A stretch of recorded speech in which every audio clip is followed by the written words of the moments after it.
Buenos días, saludos para todos nuestros hermanos de la región Codriri, Nidrini y Ñoscribo. En primer lugar, darle gracias a Dios por darme unas fortalezas tan grandes, poderme traer en esas cruzadas de Hacha Janquintú después de 8 días de largos caminos. Pues tengo que agradecerle a toda mi gente, mujeres y hombres de diversas ideas que muestra apoyo a mi candidatura y también nos apoyó en ese largo camino. Tengo que agradecerle a todas aquellas mujeres, compañeros y compañeras que muestran el apoyo a mi candidatura para Casilla 7.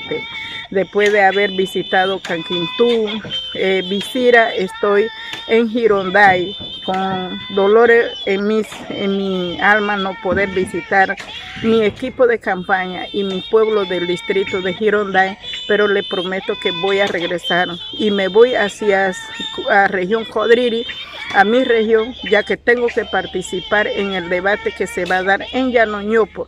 ¿Y por qué voy a participar? Porque siempre he dicho que mi ideas antes y ahora como candidata y como cacique respaldaré toda iniciativa de aquellos jóvenes estudiados y no estudiados. Y como por ese principio pues voy a participar dentro del debate que se va a dar en Llano Ñopo. Saludos para todos y gracias por todo.